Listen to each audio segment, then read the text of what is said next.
नमस्कार, आप देख रहे हैं 9 भारत समाचार। आने वाले समय में पूरे महाराष्ट्र में स्थानिक स्वराज संस्था के चुनाव में महायुति के गठन होने वाले हैं। इस बात का ऐलान अजित पवार करने वाले हैं।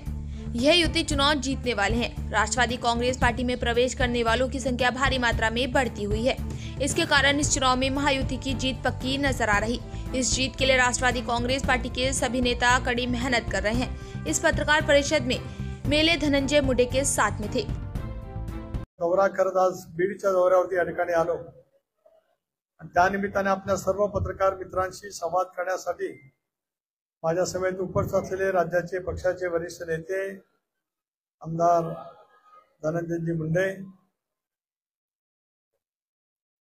आमदार विजयसिंह पंडित, विक्रम काळे, महिलांच्या अध्यक्षा रुपालीताई चाकणकर, माझ्या पक्षाचे मुख्य प्रवक्ते माजी खासदार आनंद परांजपे, रमेशजी आडसकर, कल्याणजी आखाडे, सुनील मगरे,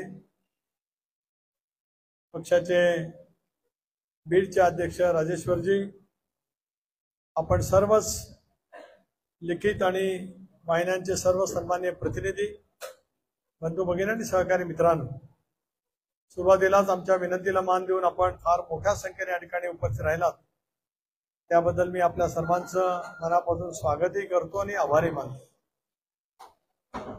बरोबर 2-2.25 वर्षापूर्वी आम्ही सर्वांनी एनडीएमध्ये सहभागी होण्याचा निर्णय घेतला। निर्णयाच्या संदर्भामध्ये क्रियाप्रतिक्रिया उमटल्या गेल्या। लोकसभेच्या निवडणुकीमध्ये आम्हाला मोठ्या प्रमाणावरती अपयशाला सामोरं जावं लागलं, पण विधानसभेच्या निवडणुकीमध्ये मात्र महाराष्ट्रातल्या 13 कोटी जनतेने प्रचंड विश्वासाने महायुतीला 238 जागांच्या वरती मोठ्या फरकाने विधानसभा सदस्य निवडून देत आम्ही घेतलेल्या निर्णयावरती एक तऱ्हेचं शिक्कामोर्तब केलं। राष्ट्रवादी काँग्रेस पक्षाने सुद्धा 59 जागा घड्याळाच्या चिन्हावरती लढल्या होत्या। पैकी 41 जागांच्या वरती आम्हाला यश त्या ठिकाणी मिळालं आणि आमचाही विजयाचा स्ट्राईक रेट 2 क्रमांकाचा त्या ठिकाणी राहिला। राज्यात महायुतीचं सरकार आहे।